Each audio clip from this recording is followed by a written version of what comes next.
Users loved it. It was the web before the web. It allowed ordinary people to create applications, from practical tools to imaginative explorations. It even led to one of the most popular computer games of all time. So, what happened? This is the story of HyperCard, and it begins with the man whose vision for the personal computer made it possible, the man who would also one day kill it. I remember reading an article when I was about 12 years old, I think it might have been in Scientific American, where they measured the efficiency of locomotion for all these species on planet Earth. And humans came in about a third of the way down the list. But somebody there had the imagination to test the efficiency of a human riding a bicycle. Human riding a bicycle blew away the condor. It made a really big impression on me that we humans are tool builders, and that we can fashion tools that amplify these inherent abilities that we have to spectacular magnitudes. And so for me, a computer has always been a bicycle of the mind. Jobs succeeded in making computers personal, but the idea for a machine that helps people organize information came much earlier. It was 1945, World War II was over, and the scientist Vannevar Bush sensed a growing problem in society. There was an abundance of information. New discoveries in every field, but people were drowning in it. We needed a way to make sense of it all. In his famous essay, As We May Think, Bush envisioned a new kind of machine. He called it the Memex, a desk-sized machine containing entire libraries of books, records, and other media on spools of microfilm. But what really made the Memex interesting was that it would give users the ability to link items to each other.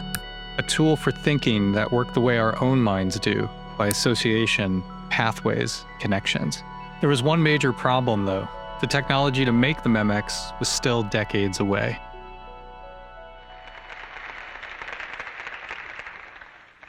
I hope you'll go along with this rather unusual setting, and the fact that I remain seated when I get introduced, and the fact that I'm going to come to you mostly through this medium here. It's called the mother of all demos. Everything we've come to expect from computers is all right there. The mouse, the graphical user interface, hyperlinks, all in 1968. Behind the camera, a young Stuart Brand. A cross between a merry prankster and a Where's Waldo of pivotal moments in history, Brand goes on to start the Whole Earth Catalog, a kind of hippie utopian farmer's almanac with information on everything from geodesic domes to goat husbandry. The goal was to give the counterculture the tools needed to form a better society, and it's thought of as the World Wide Web in paperback form. The Whole Earth Catalog was incredibly influential to Silicon Valley technologists in the 1970s, Steve Jobs being perhaps the most notable. If humanity is shaped by their tools, then why should computers be locked up in ivory towers and the halls of large corporations? Jobs and Woz, pranksters themselves, ushered in the age of the personal computer. But by the early 1980s, Jobs had grown restless, and while visiting Xerox PARC, he glimpsed the future. The spiritual successor to Engelbart's project at SRI, Alan Kay and others had created the Alto, complete with a mouse, graphical user interface, object-oriented programming, and networking. But Xerox didn't realize what they had. Jobs tried to bring it to market with the Lisa, which was ultimately doomed. It was too expensive and too slow. Between the failure of the Lisa and the board's insistence that he recruit a new CEO, Jobs needed a project. After taking over the Mac team, Jobs would set out with a ragtag crew of visionaries to once again put a dent in the universe. Which brings us to Bill Atkinson, the programming genius most people have never heard of. The Macintosh, like every Steve Jobs product, was ambitious beyond what was reasonable. On the one hand, it would have to render beautiful proportional fonts, sport a mouse and a graphical user interface, and do all of that with an underpowered processor. And somehow it would have to be affordable. Atkinson's brilliance had brought the Lisa to life, and he'd play an equally important role in the Macintosh team, including the creation of Mac Paint, which was so beautifully conceived that even today it remains the platonic ideal of what a digital paint program should be. The release of the Macintosh was a cultural event, a distinct moment not just for computers, but for human civilization. It was not, however, an immediate commercial success. Tensions between Jobs and the Apple board reached a breaking point, and he was ultimately fired from the company he founded by the man he had recruited to be CEO, John Sculley. Despite attempts by Scully, the two would never speak again. Jobs convinced many of his Macintosh visionaries to join him in starting Next, where they'd focus on creating a high-powered workstation with a forward-thinking operating system. Years earlier at Xerox PARC, Jobs was so enamored by the desktop interface that he completely missed two other important technologies pioneered there: networking and object-oriented programming. Next would take advantage of both. Jobs asked Atkinson to come with him. The two had become very close friends, and when Atkinson declined, Jobs took it personally. Atkinson had started working on something new and felt that Apple was his best shot at getting it out into the world. The idea had come to him while sitting on a park bench in Los Gatos. Atkinson had taken LSD and was contemplating the night sky and the vastness of the cosmos. Stars separated by millions of light years, islands unable to communicate with each other by any known means.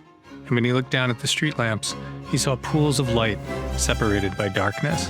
And I thought about human knowledge. I thought about how physicists know some things, and poets know some things, and musicians know some things. And there's a lot of paraphrasing between them, but they don't talk to each other, so they don't see the bigger picture of how they connect.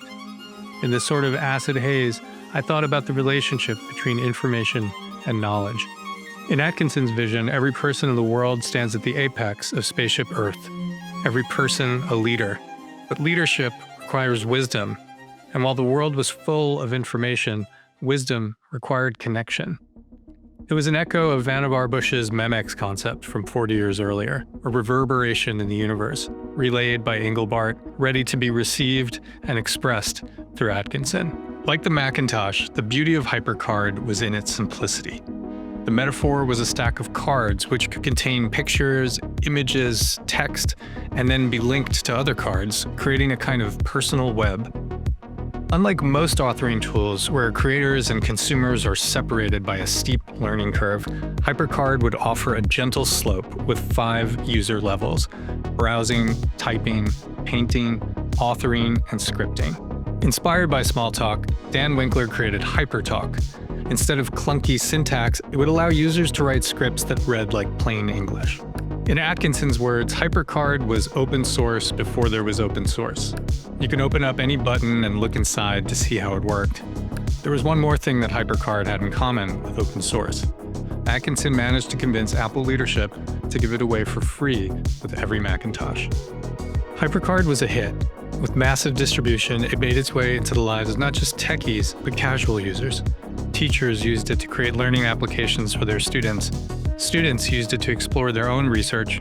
Business owners created custom stacks to streamline their work. Underneath its simple, friendly interface, HyperCard proved to be an extremely flexible development platform. And beyond its practical use cases, it was giving birth to an entirely new creative medium, one that would capture the imagination of two brothers. In 1987, Rand and Robin Miller formed Cyan, and a year later released their first game, The Manhole. Originally thought of as a kind of interactive book, The Manhole wasn't just a game, it was an expression of hypermedia itself, using hyperlinked imagery to create a world that users could explore. Unlike the action games popular at the time, The Manhole was strange, surreal, and contemplative.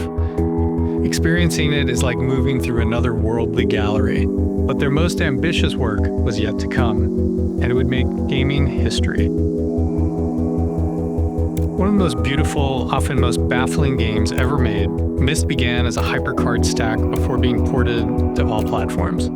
Coinciding with the mass adoption of CD-ROMs, Myst would become the top-selling game of all time.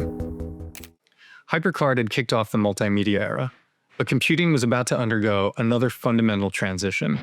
Tim Berners-Lee, a researcher at CERN, inspired by HyperCard, created the world's first web browser on his Next workstation. The internet age had arrived. Atkinson would later regret failing to bring HyperCard online, and by this time, Apple as a company was in dire straits.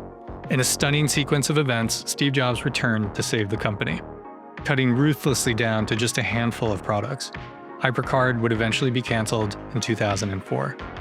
Jobs never explained his decision, but others have made guesses. Given away for free, HyperCard didn't generate any direct profits for the company. It had failed to capitalize on the web, but Atkinson suspected the reasons were more personal. He had stayed at Apple instead of joining Next, and in his words, HyperCard had Scully stink all over it. But there are clues that Jobs had other reasons. In 2010, Jobs wrote an open letter entitled Thoughts on Flash. Adobe Flash was in many ways the spiritual successor to HyperCard. And like HyperCard, it had led to an explosion of creativity. In Jobs' letter, he criticized Flash as being bad for user experience. The iPhone App Store had debuted just 2 years earlier. The magic of HyperCard was, as Alan Kay put it, symmetry between creator and consumer, a gradual slope between reader and author, something that apps and the web have mostly failed at. Billions of humans now carry supercomputers in their pockets, mostly to scroll and consume content made by others. HyperCard, like the Memex, was never a means to an end. It was about the process of discovery, of finding connections in a sea of information, the search for wisdom, the freedom to associate.